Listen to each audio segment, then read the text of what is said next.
Bapak Pendidikan Indonesia. Sebutan yang akan terus dilekatkan kepada seorang pendidik bersahaja yang rela melepas jubah kebangsawanan agar bisa berbaur dan merakyat.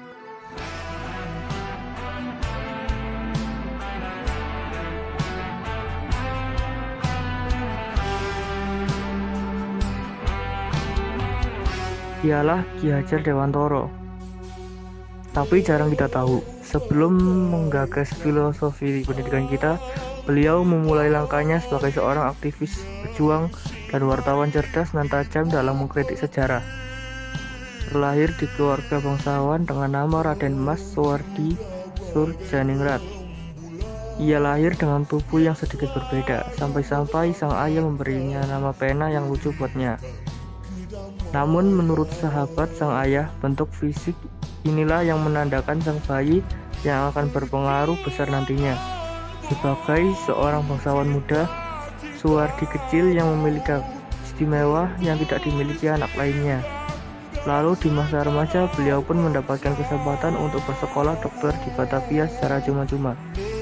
Namun dikarenakan tubuh yang sakit-sakitan, beliau harus tidak naik kelas dan dicabut beasiswanya. Walaupun pencabutan ini juga dicurigai karena ada motif politis di baliknya.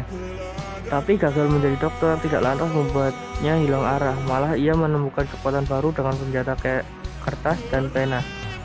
Tulisan-tulisan Suwardi menarik perhatian dua pemuda lainnya yang juga tengah membangun pergerakan. Dr. Cipto dan Douwes Dekker namanya. Ketiga orang inilah yang kemudian bahu-membahu menyebarkan ide Indonesia Merdeka lewat partai politik pertama di Nusantara. Ibarat mendapatkan angin, di sana Suwardi semakin garang mengkritik ketidakadilan yang menimpa bangsanya. Puncaknya, ia menuliskan sebuah kritik tajam yang ditujukan kepada bangsa penjajah. Tulisan yang sangat ironis menyindir perayaan kemerdekaan Belanda di atas tanah sebuah bangsa yang sedang mereka jajah, dengan ongkos yang juga harus dibayar oleh orang-orang tertindas. Merahlah wajah dan telinga Belanda. Suara lantang Suwardi dianggap sudah keterlaluan. Sama rekan seperjuangan, 3 serangkai itu pun dibuang ke negeri Belanda. Raga boleh diasingkan, tapi bara dalam jiwa tegar menyala. Di tengah pengasingan, Suwardi justru tercerahkan.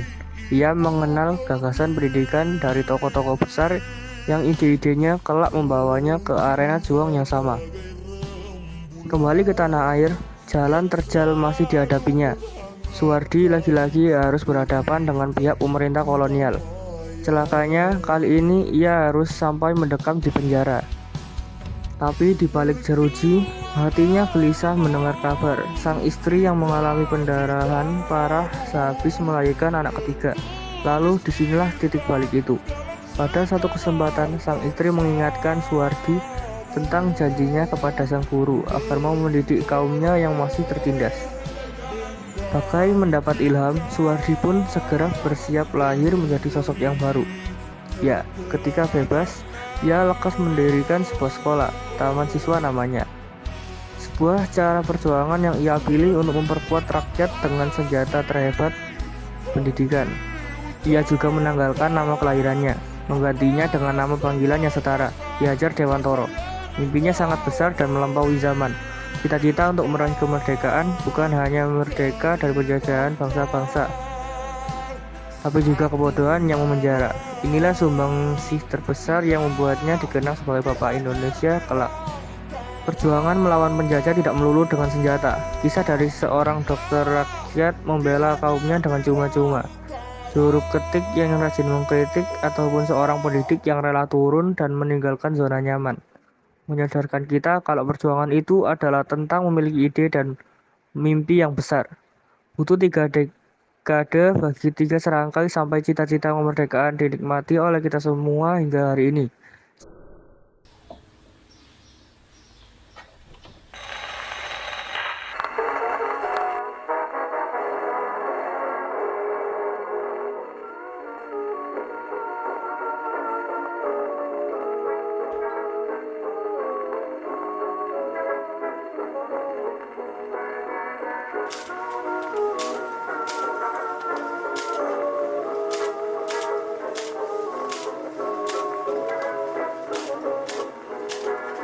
Tujuan pendidikan itu apa sih? Bikin pintar? Atau bikin dapat nilai bagus? Atau biar dapat ijazah terus bisa kerja? Nah, enggak. Menurut Ki Hajar Dewantara, tujuan pendidikan adalah memerdekakan manusia. Dan kalau ditanya nih, apa itu manusia merdeka? Menurut Ki Hajar, poinnya tuh ada dua. Satu, selamat raganya. Dua, bahagia jiwanya. That's all. Selamat dan bahagia. Survive and happy.